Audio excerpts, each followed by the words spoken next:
What's happening, my debt-free millionaire zealots? Hey, this is Zach Edwards with another episode of the Debt-Free Millionaire podcast. Today, we're going to be talking about total debt. Now, what's interesting is right now, I didn't want to give up a day of talking to you, so I'm actually in the Seattle airport. What is this, like C9 terminal. So I'm waiting for my flight and back to Kansas City. Just came back from Alaska. And instead of waiting until the end of the day to try to put this together, I got some few hours here, so hey, I thought I'd do this right now. So hopefully you can hear me and everything goes well, but it's going to be a little shaky in the video. See, you're on my knee. Here we go. Okay. But today we're going to be talking about total debt. Now, something interesting has just happened. I was just listening to, I mentioned him a few times, Robert Kiyosaki's podcast, and I completely disagree with him. This happens all the time for different people in finance and education. But one of the big things that he was touting is that if you took all your money and put it if you went out to the bank and got a loan for, say, $10,000 and threw it into Bitcoin, you'd be able to buy a ton of Bitcoin. And you'd be able to keep compiling until you get to about $2 million worth of debt. And you'd have like $56 million worth of Bitcoin. With their projections of it going up. The problem is what happens if all of a sudden that projection is wrong and they don't actually get the money that they want. If that happens, all of a sudden you lost a ton of money. The value of Bitcoin goes from 56,000, their estimated amount. What if it went to zero? What if the government the next day outlawed it? That means your cryptocurrency value was zero. If you were paying with cash, if it went down to zero, you lost what cash you had. But if you bought it with debt, you still owe the bank or a company or a family member, whoever you borrowed it from, you still owe them back. This is why there's so much stress that's involved with debt. And you may think that, this is a great opportunity, so I need to be able to use it and I need to borrow for it. But what happens if that's called? Now, if you have a company, you can actually go bankrupt, or actually a personal person can go bankrupt. A company can also go bankrupt. If you file for bankruptcy, all of a sudden that means you don't have to pay it anymore. You go through a court system and you don't have to pay it. But here's the thing. What is your word valued at? I'm serious. You gave your word that you paid it back. So are you going to pay it back, or are you not going to pay it back? Are you going to keep your word to the person that you borrowed it from, even if it's a company, and are you going to pay it back? Some of these guys say, well, this is business, and they know it's business, and so it's all good. Well, I signed on my dotted line, Zach Edwards, I will be paying back this loan. If I don't, where's my ethics? Who should trust me if I can't pay back the simplest person, which is a loan, somewhere I got a loan from? Yes, and they have insurances, they have other ways of making their money back, all these different things. But here's the problem. Again, I still gave my word. So what is your word worth? What is you as a person worth? And so that I hold at a higher rate than whatever I'm going to get, whatever I'm going to purchase. Which is why, like Dave Ramsey, myself, in this situation would say, if you're going to get into debt, then make sure you can pay it back. If you can, get rid of the debt, and you don't ever have to worry about it. And yes, you might be going at a slower rate. You won't be able to buy as many Bitcoin as you want. You might not be able to start up your company as fast as you want. But remember, what happens if all of a sudden the loan is pulled and they seize your company, or they seize the house that you purchased? All these different things can happen. So is it worth it to get in this debt that you cannot pay back? So there's a scheme out there, and I do actually call it a scheme. It is legal, but you're scheming to make more money. And basically what it is you buy a house, you fix it up. So you buy a distressed house, you fix it up, and then you refinance the loan. When you refinance the loan, all that extra equity that you built up in the house, you now pull out of the house. So when you owed, like say it's a $100,000 home, and you bought it for $80,000, and you put $5,000 in it, and now it's worth $100,000. You pull out the $20,000 on top, that means it's completely maxed out. Every penny of the loan is still owed. And you go take that money and put it into another house. Now that's a great business idea. So I can leverage my debt and put it into another house. But in 2008, I learned a very, very important lesson. And this is where a lot of people lost their shirts. They lost their houses, their businesses. Everything that they built up, they couldn't pay back because there was no renters. The renters couldn't pay. There's all these different reasons. And all of a sudden, all these houses, all these foreclosures went under. They became foreclosures. Now, people like me that had money afterwards, people that were smart with their money and had excess money on the side, they were able to buy up those houses. So the people that had this scheme of leveraging all their debt in the house and refinancing all the money out just to buy another house lost all their houses. And those that were smart and kept their debt low and was able to keep their money high, they were actually able to put their money into those houses, buy them for pennies on the dollar, and make all this money back. And then everyone that had foreclosed, it was put on their credit score. So we talk about how you can work to get your credit score. Well, the problem is that your credit score is only to borrow more money. What happens if you do this scheme and all of a sudden you go bankrupt? You're now shocked. Your system is now shocked. Your credit score is shot for the next 7 years. And so you can't borrow from a bank or from a credit card. They won't let you borrow. You have to go borrow from money changers, which have a higher interest rate because you're desperate to get this money. And so you get into this spiral. Even if you go bankrupt, you go back into the spiral and it's going to happen again. And then you go bankrupt and it's going to happen again. I think Robert Kiyosaki's been through bankruptcy 5 times. Dave Ramsey went through once, maybe even twice, but that's before he started getting out of debt.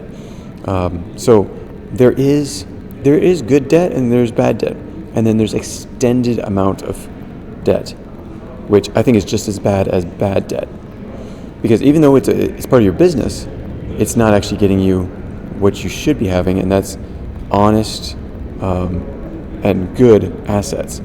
And when I say good assets, it means it's assets that you actually own. So you might be a real estate, this guru of real estate, and you have 1,000 houses, but you've leveraged every single house in your portfolio. So that means you have no equity in the house. You don't own any of it because all of that is debt that you've put into the next house. You automatically own nothing. There is nothing that you own.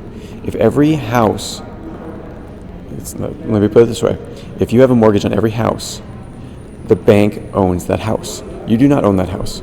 So you might be earning some money coming off of it, monthly revenue, but you do not own that house. You own nothing. If I have $1 million worth of debt and I have $1 million worth of real estate, how much do I own? What's my assets? 0. 1 million minus $1 million is 0. The government likes playing these schemes as well, which is why a lot of these business owners think that they can do this. And they can't because it's legal. But I want you guys to be smarter and pay cash, pay off your debts, get into debt that you know that you can pay back, and then you never have to worry about this ever again. So let me go into a little bit more into total debt. So this is more personal debt, but this also goes with business debt. So let's talk about the players. Before we talk about that, if the bank owns all your properties and you have basically no assets because your debt is $1 million and you own $1 million worth of real estate, you now have 0. You own 0. But you do have all that debt on your head. So what's happening? You have become the slave and the bank has become the slave owner. The bank owns Robert Kiyosaki. He might not think it, but if everything is mortgaged out by the bank, he owns nothing. Everything is owned by the bank. Now, if he owes, let's say he owes $1 million and he has $10 million of assets. He has $9 million worth of equity in there, so he has $9 million. That's someone that owes. But when you first get into the scheme where you're trying to buy up all these houses, refinance them to get all the money out, and then put that into the next house, all you're doing is perpetuating the same thing. You're creating this bottleneck, which at some point, it'll all come tumbling down, which has happened to all of these guys that have these big ideas of buying all these houses. So this is why I want you guys to get out of debt. Don't be the slave to the debt. Don't be a slave to the bank. Be your own master. Okay, so let's go through some of these slave owners.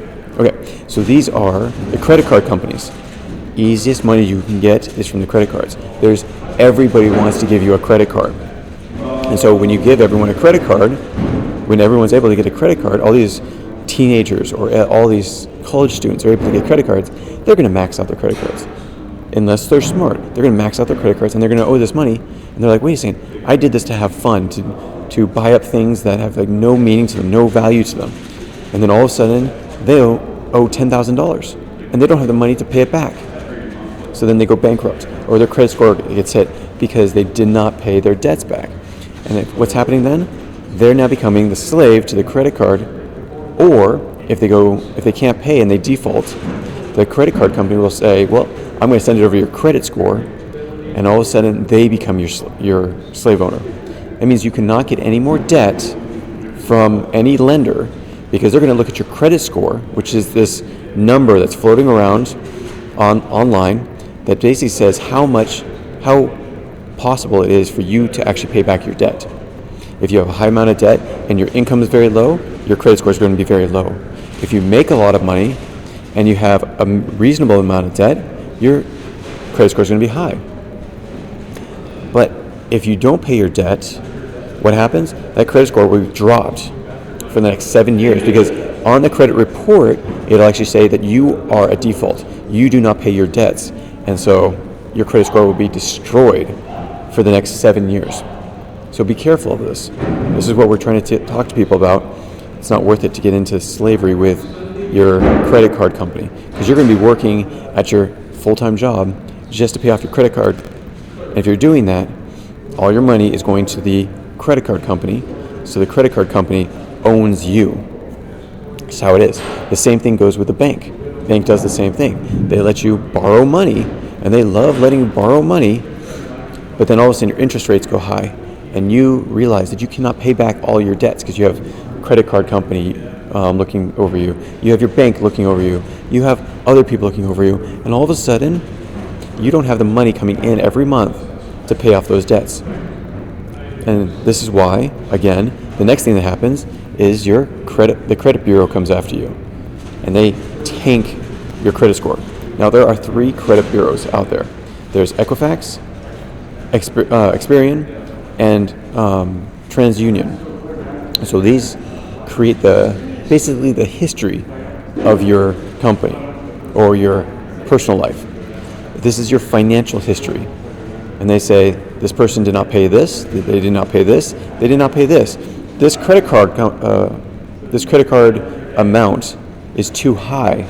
They make all of these different decisions about you based on your history, and your credit score will go down or up from that. I've been at 830, I've been down to 300. Oh, no, I've been down to 500. Never been down to 300. The reason why I went down to 500 is because my ex-wife actually had debt. She had a student loan, and I was signed up for that student loan. And you cannot get your name off that student loan. If you marry someone and you co-sign on their loan, the student loan is the only one that you cannot pull your name off of. You cannot take that away from, they're going to get their money from you. You can't go bankrupt and get your money out. So this is the only loan that the government can continue to come after you for the next 30 years or until you pay it back. So be careful about your student loans. Again, you cannot go bankrupt and get rid of that loan. So watch out for that. So any of those bureaus, anyone that lets you borrow the money for your student loan, they then become the slave owner, the master. Okay, what about family? This is one of the worst places you can borrow money because you do not want to be a slave to your family because they're going to hold it over your head forever. At least the credit card companies, they don't have your personal number, or they don't live down the street from you, or they don't know you personally. When you're borrowing from family, they know you. Do you want people to know that your mom owns you? Yeah, that's pretty bad. Or your dad owns you, or your sister owns you, or your brother owns you, your sister-in-law, your brother-in-law. One of those people own you, it gets really bad. But what's worse? So these are legitimate places to borrow money. What's worse? A bookie. Never borrow money from someone that does not have the legal system behind them. Someone that's doing it illegally, or someone that's just letting you borrow money. However much money you want to borrow, they're going to want that money back. What bookies will do is they will intimidate you. They will break a bone in your body, maybe an arm, maybe a leg. A lot of these bookies are actually get big and get your money because you want to gamble your money. If you get into gambling, please get out. Because what will happen, especially illegal gambling, these bookies will lend you the money to borrow towards winning whatever bet that you're putting out. But the thing is, you get addicted to it, and you'll go to the next bet, and you'll go to the next bet, and you might win one of those bets, but ultimately, you will lose the rest of the bets. And in the end, the house always wins. Remember that when it's gambling. Wherever you go, you will never win above the house. Because two reasons. One, because everything is structured so that company that is running at the casino, the horse races, they want to make their money. They need to make money. It's a business. So they've stacked it so that they will make their money no matter what.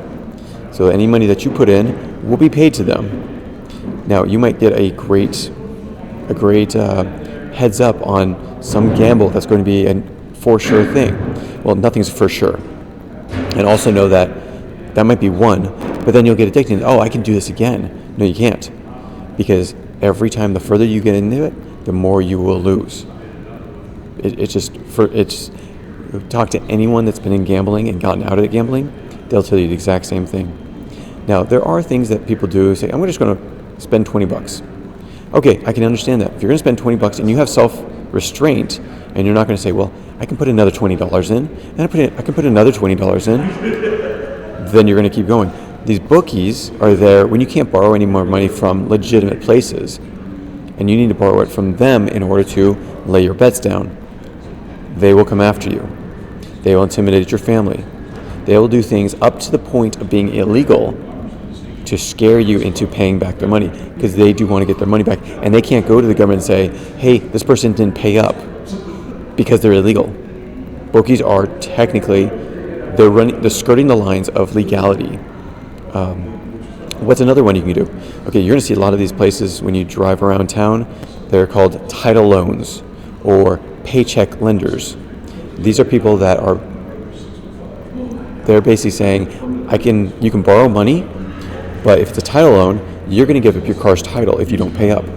You will lose your car if you don't pay up. And you might think you're going to pay up, but most of the times you won't pay up, and they'll confiscate your car, or they'll confiscate your house, or they'll confiscate your paycheck. Yes, they can actually go after your paycheck if you don't pay up. These are legal entities. The government actually allows these to go forward, and they will go after your paycheck, even the entire thing, in order for them to get paid back.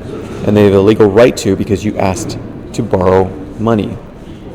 So, here are some things that, here's a great one. Have you ever seen The Christmas Carol? Charles Dickens' The Christmas Carol. Do you ever remember Jacob Marley? So he was one of the ghosts. He was the first ghost that was in the story. He came to Ebenezer Scrooge and he has all these chains all over him. So he had all these chains. It wasn't regrets. Now, it might have been partially regrets. No, the way that they played it in the movie, it was his debt. It was the debt to society, maybe?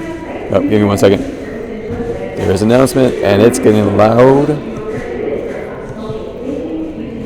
Just a second. Okay, we're back.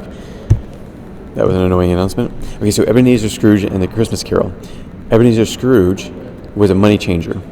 He was someone that was collecting from different people, gathering all this money. It's all about what the whole story is about. So he was very stingent with his money. He was someone that would go after someone if they did not pay up their debts. They would take their homes, kick them out on the streets. And during that time, it was winter during the play, and he would throw someone out of the house and put someone else in the house. So this is what a money changer is. Someone that takes money or gives someone money.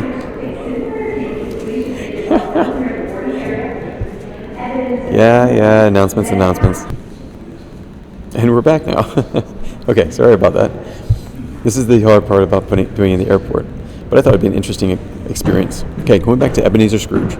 So he was a money changer. He wanted money from everyone he was giving it out to. So he would give you money, and if you couldn't pay it back, he'd kick you out of the hehouse. He'd kick you out of the rental. He'd kick you out. He'd go after you to get all the money that you had. And he had the legal right because of how it was in that time. Money changers were legal during that time. Jacob Marley was the ghost that came back to him. And at that point, he said, basically, repent. Go back from your evil ways.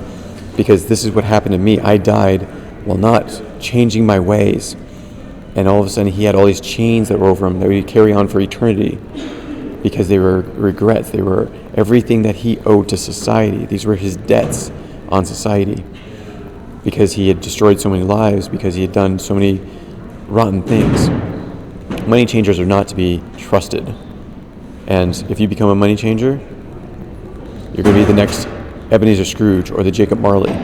So, now let's go over what happens with debt. Okay.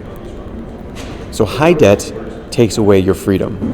If you owe a huge amount of money and you're not bringing enough money in, they will call your debt.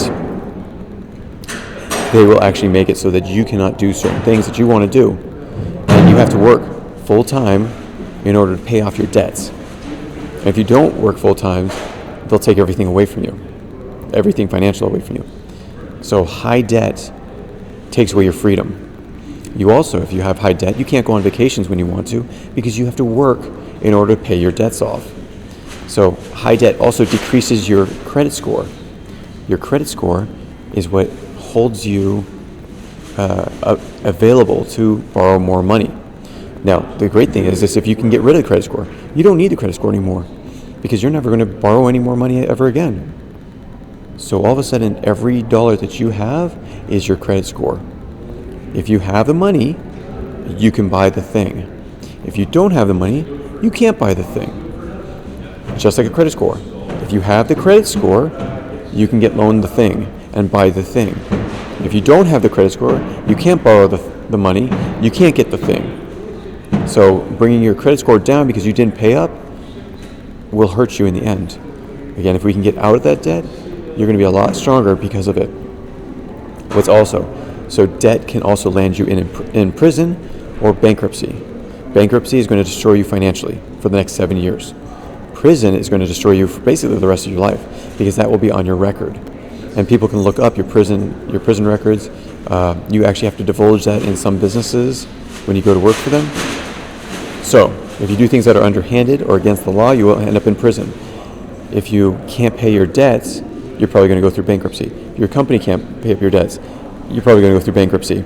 And what happens then? They will take away all your assets in that. If you have your company structured right, they'll take away only your company assets. If you don't have it structured right, or if they can see that you've actually been using your personal money and your business money together, they will take both assets. So, stay vigilant. Do not allow that to happen. Anyways, this is Zach Edwards with another Debt-Free Millionaire podcast in here in the Seattle airport. Thanks so much for listening to me, and I hope this actually comes through because this is some great information that everyone needs to know. And as soon as the janitor stops crinkling up the garbage bag, actually, you know what? I'm just going to end it. Thank you so much. We will catch you next time. Take care and have a great day. It is the beginning of the day. Get out and do something productive. Talk to you soon. Bye.